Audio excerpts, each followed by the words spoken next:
엊그저께 실린 한국경제신문에 실린 뭐 크지 않은 기사입니다. 작은 기사 하나 제가 읽어드리겠습니다. 이렇게 되어 있습니다. 조선업 구조조정 등의 영향으로 제조업의 취업자 수가 국내 얘기입니다. 작년 12월 이후 3개월 연속 감소했다, 이런 기사입니다. 국내 제조업에 종사하는 상시근로자, 그러니까 이제 상시근로자입니다. 이게 이제 고용노동부의 그 고용시장 동향이란 자료에 나왔는 건데요. 그걸 보면 2월 기준으로 상시근로자, 그러니까 고용보험에 가입한 그런 사람인데 357만 8천 명이라고 합니다. 제조업에 357만 8천 명인데 이제 이번에 발표한 그 자료를 보면 2016년 12월 그리고 2017년 들어서 1월과 2월 내리 3개월째 제조업에 종사하는 사람이 줄어들었다 하는 게 기사의 요지입니다. 특히 2월에는 제조업의 전체로 1.7% 줄었다 하는 얘기거든요. 1.7. 그래서 작년 동기보다 1,700명이 줄었다는 거고, 마침 12월 1월 뭐 계속 줄었습니다. 이게 보니까 특히 이제 청년층에서 제조업 이제 업종을 볼 때 청년층에서 줄어든 사람이 많아서 전체적으로 일자리의 숙련도가 떨어지는 것은 아니냐, 그런 얘기도 해놨고요. 그 다음에 떨어진다는 것은 뭐 해석의 여지는 있겠습니다만 하여튼 기사상으로는 그렇게 소개되어 있습니다. 그 다음에 또 하나 볼 것은 업종별로 차별이 돼 있다. 업종별로. 그래서 식품, 화학 이런 데는 일자리가 늘어났지만 나머지 어쨌든 조선이라든가 이런 데 일자리가 많이 줄어들었다, 이런 겁니다. 어쨌든 해석이나 이런 건 미뤄두고 전체적으로 제조업의 일자리가 줄어든다, 이건 하나의 팩트니까 그거를 한번 보자. 이게 물론 이제 가장 중요한 것은 일시적인 혹은 계절적인 요인이 큰 것이냐, 3개월이니까 겨울이고 또 작년 이후로 그 조선 구조조정이 일어나고 있으니까 좀 일시적인 일이냐 전체적이냐, 이거는 좀 지켜봐야 될 것 같습니다. 그건 알 수가 아직 단언하기는 어렵다. 다만 이게 하나의 일시적인 하나의 트렌드로 나타나는 것이냐, 트렌드의 전조냐, 이제 이걸 좀 더 봐야겠죠. 그래서 계속 나타난다면 국내 제조업이 많이 줄어드는구나, 이렇게 봐야 될 것이고, 혹시 또 반등할 수도 있으면 다만 구조조정의 여파일 뿐이구나 하는, 이렇게 봐야 될 것 같은데, 어쨌든 제조업이 한국 내에서 조선이라든가 이런 걸 보면은 좀 줄어들 수 있는 그런 게 추세적으로 그렇게 될 가능성이 높지 않느냐, 이렇게 봅니다. 뭐 로보트라든가 그 다음에 뭐 하여튼 자동화, 오토메이션 이래 되는 것도 그렇고요. 또 수출 반도체라든가 뭐 이런 거 화학, 석유화학 이런 데 수출이 잘 된다는 거면 거기는 뭐 일자리 제조업 일자리가 많이 있을 필요도 없고 그런 일자리죠. 근데 제조업이 이렇게 확 줄어드는 트렌드인데도 불구하고 수출은 뭐 자료 보셨죠? 지금 4개월째, 넉 달째 수출은 오히려 호조세, 늘어나는 추세입니다. 한동안 줄어드는 수출이 넉 달째 늘어가지고 3월에는 하루 평균, 일평균 수출량 평균을 냈을 때 20억 달러가 넘었다. 이게 몇 년 만에 20억 달러 넘었다 해서 수출이 좋아진다 하는 얘기입니다. 그러면 정리해보면 이렇게 되죠. 제조업의 일자리가 확 줄어들어도 수출은 계속 늘어나고 있다.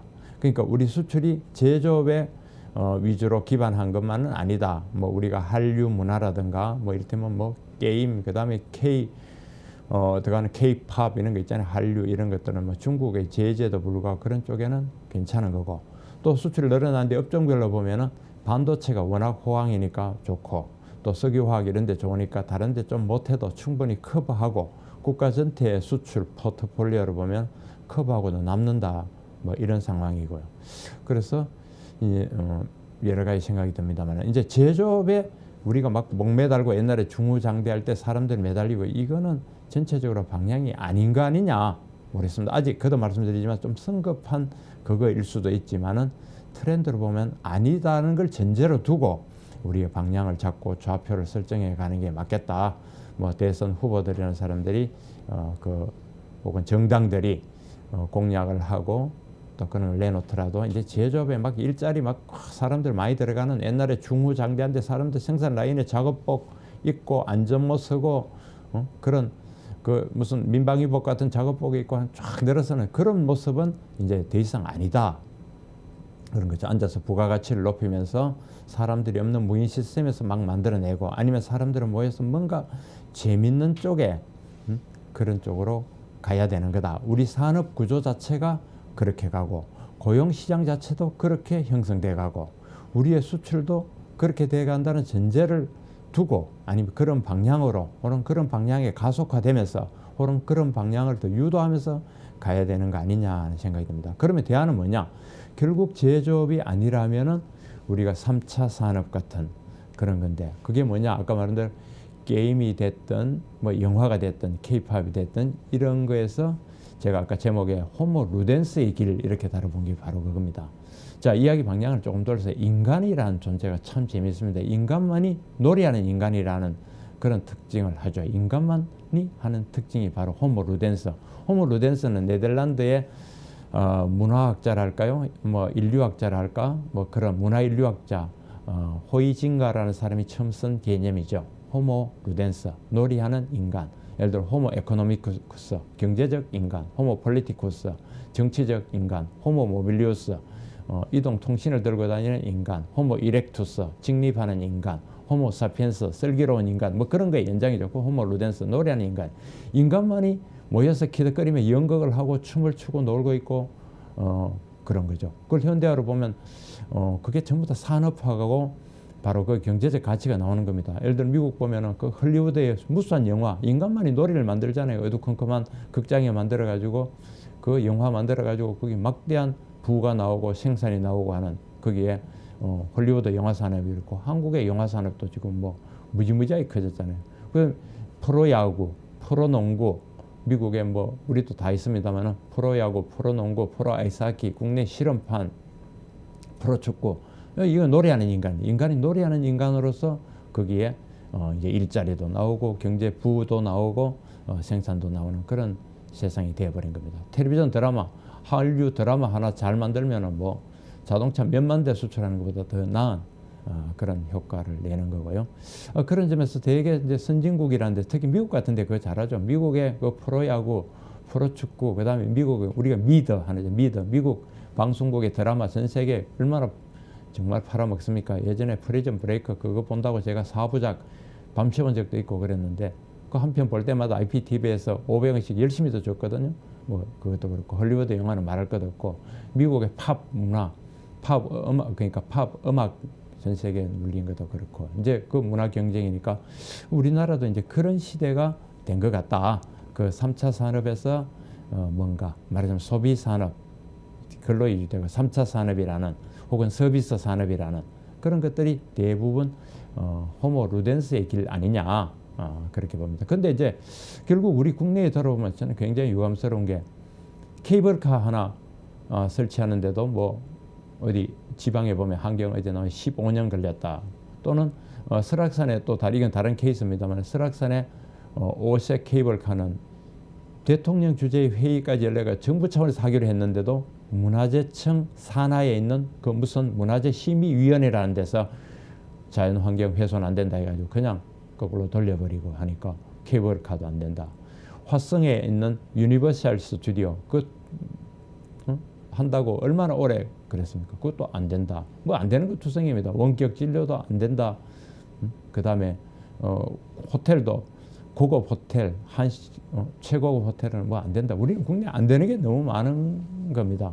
그런데 일자리가 나올 만한 제조업에서는 아까 말한 대로 이제 한계가 있고 제조업에는 더 일자리가 늘어나기도 어려운 그런 상황인데도 케이블카니 뭐 근데 재밌는 화성 유니버셜 스튜디오니 뭔가 이런 것들은 전부 다 안 된다. 이런 이유로 안 되고 저런 안 되는 이유는 뭐 너무나 많은 거죠. 그렇습니다. 그래서 그런 쪽에 좀 소프트하고 그런 것들. 뭐 지금 게임도 그렇습니다. 억지로 수출하긴 안 되지만 국내에서는 또 뭐 게임 산업을 막는 그런 규제가 무지무지 많은 거죠. 그렇습니다. 그렇다고 우리가 제조업이 계속 더 지금은 더 제조업 르네상스를 만들어 가지고 말하자면 자동차 독일 오래가는 독일 화학과 자동차의 독일처럼 우리가 갈 수 있는 거냐? 일본의 그것처럼 전자 이런 걸로 혹은 중소기업 소재 특수한 기술로 갈 수 있는 거냐? 미국의 그것처럼 항공이나 이런 게 지속적으로 갈 수 있냐 굉장히 회의적인 분야도 많고 한데 그래서 제조업에 목숨 걸 게 아니라 결국 그 아기자기하게 한 재미 이야기 결국 재미 감동 아닙니까? 그 보면은 그게 체육 스포츠가 됐든 문화 예술이 됐든 공연이 됐든 드라마 대중 예술이 됐든 뭐 그런 공예가 됐든 음식 문화가 됐든 결국 얘기를 보면 압축해 보면 감동과 재미거든. 뭔가 재밌는 거, 그다음 감동을 주는 거 그런 거거든. 심지어 슬픔까지도 그 감동에 들어가는 거 아닙니까? 슬퍼서 실컷 울고 나는 걸 돈 내서 그 고통스럽게 울고 나는 그런 드라마와 그런 콘텐츠를 보러 들어가는 게 현대인이니까요. 그래서 차제에 우리의 길은 제조업에 연연할 게 아니다. 제조업에 어느 정도 이제 맥시멈이 왔다고 보고 또 청년 일자리도 그렇습니다. 발랄한 청년들과 그런 좀 재기발랄하고 또 그 감각 좋은 젊은이들을 확 어떤 마음껏 끼를 발산하게 하는 부분이 바로 서비스 산업, 3차 산업 말하는 호모 루덴스의 길이다. 재미를 생산하고 온갖 종류의 다양한 형태의 뭐 비록 게임이 됐든 드라마가 됐든 뭐가 됐든 그렇게 재미, 감동을 하는 호모 루덴스의 길로 가는 거고 호이징가의 말 맞다나 그 인간의 그 속성을 잘 활용하고 하는 쪽으로 산업화하는 길 그거다. 뭐 산업화라는 게 딴 거 있습니까?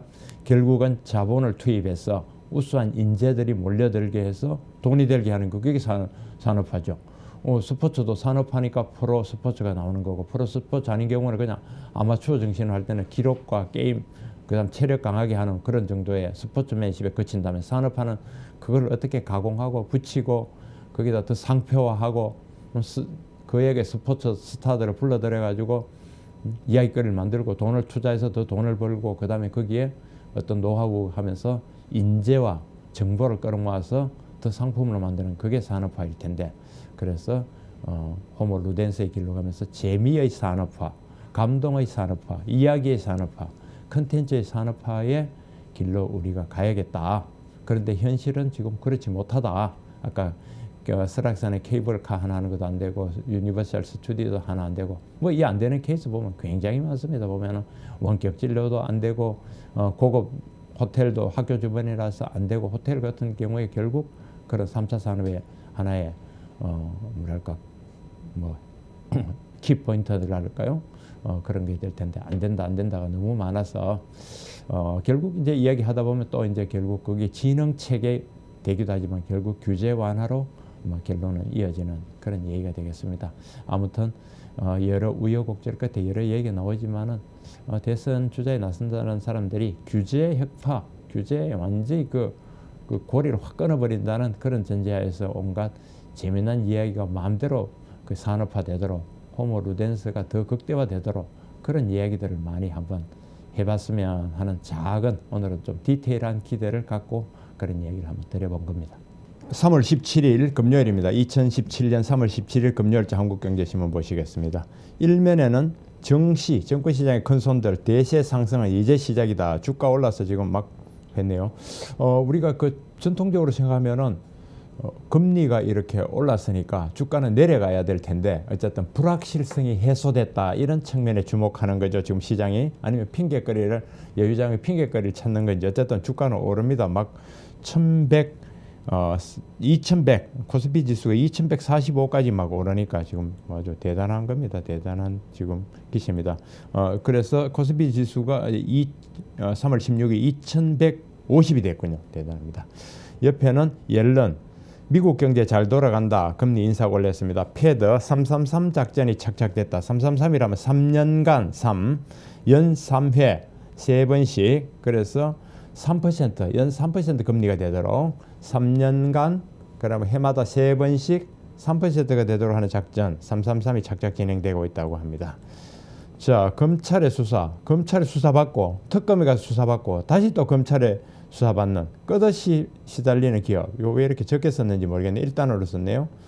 검찰 수사, 특검 수사, 또 검찰. 이게 뭐 SK라든가 뭐 이런 일부 기업들 지금 3번 수사받습니다. 삼성이라든가 그런 얘기. 고졸이 이제 잡고 있었던 한국경제신문의 해마다 하는 행사죠. 국민, 우리, 하나은행 등 36곳 고졸을 인재 적석 면접한다. 22일, 23일 고양 일산에 있는 고양시 킨텍스에서 일어날 행사입니다. 대한민국, 새로운 대한민국을 위한 환경의 제안. 대선 공약대로 하면 노동계약은 더 꼬인다. 노동이사제, 군함발주, 노사갈등의 쇠불씨만 던진다는 겁니다. 이면 주유소 사장님들 도로공사에 완전히 뿔나 있다고 합니다. 왜냐하면 기름값 고속도로의 주유소가 기름값이 싸긴 샀는데 그게 이제 문제 도로공사가 운영권을 무기로 저가를 압박했다. 그래서 울며 겨자 먹기로 할 수 없이 마진을 줄이다 보니까 나머지 휴게소 사업으로 수익을 메꾼다. 고속도로 주변 주유소들 죽을 맛이라 하는 얘기가 이면에 크게 들어가 있습니다. 이달 말 3월 말부터 비싸지는 하늘길, 항공요금 오른다는 얘기를 이렇게 어렵게 써놨네요. 이달 말부터 항공요금 오른다. LCC, Low Cost Carrier, 저가 항공요금이 한 곳이 올리니까 우르르 인상하더라. 국내 6대 저가 항공사 Low Cost Carrier 가격 인상.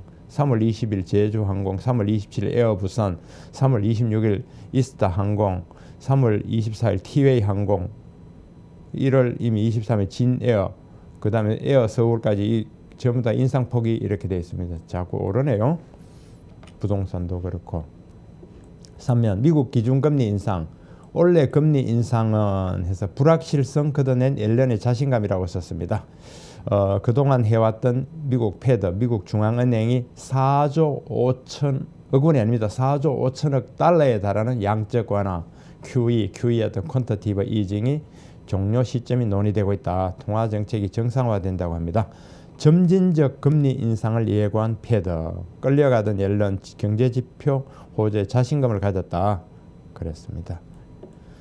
막 내리는 글로벌 초저금리, 유럽, 중국, 일본 중앙은행도 돈줄 재기에 들어갔다고 합니다. 금리는 조금 오른다고 봐야겠죠. 코앞에 다가온 한미 금리 역전. 이제 미국이 이제 금리가 한국보다 더 올라갈 수 있습니다. 그러면 우리 돈이 나간다, 달러 자금이 나간다는 걱정이죠. 그래도 꼼짝달싹 못하는 한국은행이란 제목이 달았네요. 쉽지 않다. 매주 가계부채 동향 점검을 한다는 얘기입니다. 은행 주택대출 금리가 5%에 달할 거라는 얘기도 있고, 그러나 원달러 환율은 예상 밖의 하락이다. 안정. 오늘도 보니까 1130원 정도로 돼 있죠. 오히려 안정되고 내려갔다는 얘기입니다. 이제 다시 주식이다 해서 주식 전문가 모아서 좌지상좌담회를 했는데요. 그러나 판단은 잘 하십시오. 여기 신문에서 주식 오래 갖고 있어라 해서 손해본다고 봐주는 거 없습니다. 정치면 황교안 불출마의 최대 수혜자는 홍트럼프다. 홍트럼프라면 홍준표 경남지사죠. 안희정, 안철수도 상승했다고 합니다. 홍지사 지지율이 3.5%포인트 급등. 그래봤자 뭐 아직 낮죠. 그렇습니다. 친문 60명 대 친안, 안희정 30명. 이건 뭡니까? 특보단 얘기입니다. 또 공약 또 나오네요. 문재인 가계부채 총량 관리하겠다는 얘기 나왔고, 안희정은 전국민 안식제 도입. 안식제를 어떻게 해준다는 얘기인지 참. 안희정의 안식연제는 노사 합의 전제로 해서 그런 건데, 글쎄 인위적으로 쉬게 해줄 수 있습니까? 안식제하면 이제 월급 주면서 쉬게 해준다는 건데 회사에서도 어려운데. 한국당 홍준표와 도토리 경선 9명 합쳐도 지지율 10% 밑돈다 이겁니다. 김관용, 김진태, 또 뭐 신용한, 안상수, 원유철, 이인재, 조경태, 홍준표 다 합해도 지지율 10% 안 된다니, 이게 지금 참 이 당을 공당이라고 해야 될지 말아야 될지 모르겠습니다. 노사관행 글로벌 스탠다드로 가자 해서 노사 갈등, 정치권은 빠지라. 개입하면 산으로 간다. 정말 맞는 얘기입니다. 이 정치권 들어가면 노사 갈등이 해결이 안 되는 겁니다. 두 번째, 노조의 불법화, 사측의 부당 노동 행위에는 무관용. 이게 지금 정치권 현실입니다. 노사관계 기울어진 운동장 바로 잡아야 된다. 이것도 맞는 얘기입니다. 고용서습 등 노조 이기주의 타파해야 된다. 이것도 맞는 얘기입니다. 중기 저소득 근로자 참여하는 노총 대표성 개혁. 참여토록 중소기업과 저소득 근로자도 참여하도록 노총의 대표성을 개혁한다. 이것도 맞는 얘기고, 요 5가지 대로만 된다면 요 1, 2, 3, 4, 5, 5가지 대로만 된다면 한국의 노동개혁은 거의 다 된다. 이게 알파에서 오메가다 이렇게 봐야 되겠습니다. 스페인 3분기 연속 매출 감소 땐 정규직도 해고를 허용해준다. 그렇죠. 매 3분기 요걸 보면 사실 1년도 아닙니다. 1년에 3분의 2, 9달 연속 매출 감소할 때도 정규직도 해고를 허용하는데 스페인이 노동개혁에 성공하니까 지금 전 세계 자동차 메이커들이 스페인으로 다 달려가는 겁니다. 이탈리아도 그렇고요. 노동개혁하면서 특히 스페인이 노동개혁하면서 지금 경제가 살아나는 겁니다. 한국의 경제 살리고 줄 거예요. 핵심은 노동개혁이다. 일자리 창출 발목 잡는 강성노조, 여기 노동시장 경직되고 경쟁력 약화에 악순환이 된다. 여기 뭐 이 페이지 읽고 살붙이면 제가 하루 종일 해야 되겠는데 넘어갑니다. 국제면 테슬라는 밑빠진 독이냐? 모델 3 출시 전에 또 수혜를 해야 될 판이다. 테슬라에 이게 좀 달리는 것 같은데 이 자동차가 달리긴 달리는데 계속 갈 수 있는지 모르겠습니다. 앞으로 20억 달러가 더 필요하다는 그런 얘기고요. 메르켈, 트럼프 미독 정상회담 앞두고 미국의 국경 조정체를 비판한 독일의 재무장관. 독일이 간단치 않네요. 트럼프 정부 첫 예산안을 한번 살펴봤더니 외교 환경에 쓸 돈 국방에 투입하더라. 강한 미국을 강한 군사적 강한 국가로 가고 있다. 그런 얘기죠. 거구 포퓰리즘 네덜란드에서는 안 통했다 하는 겁니다. 총선에서 집권당이 제1당을 유지했다. 반 EU 외친 거구당 득표율 제어조 해놨고요. 일본 자동차 전자학계 기본급 찔끔 인상한다. 보호무역 여파. 이게 찔끔 인상이라고 할 수 있지만 그만큼 안정적으로 인상에 나섰다. 이렇게 또 그걸로 볼 수 있는 겁니다. 중국이 특허 강국으로 변신했다. 이런 기사도 있네요. 무슨 기사 좀 받았습니까? 검찰의 수사가 검찰 수사, 특검 수사로 또 검찰로 뺑뺑이를 돌리는 이거는 일사부재의 원칙에 맞는 겁니까?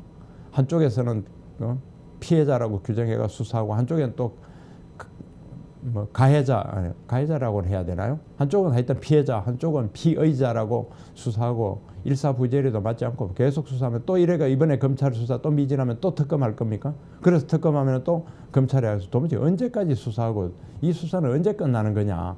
참 답답합니다. 상황이 그렇다더라도 빨리 정리할 건 정리하고 수사를 잘해서 뭘 새로 밝혀내는 것도 중요하지만 안 해도 될 수사, 안 하는 게 맞는 수사를 안 하는 거, 그것도 굉장히 훌륭한 수사 아닌가 싶습니다. 검찰 정말 중요한 기관이고 중요한 참 그런 우리 국가의 정말 기관입니다.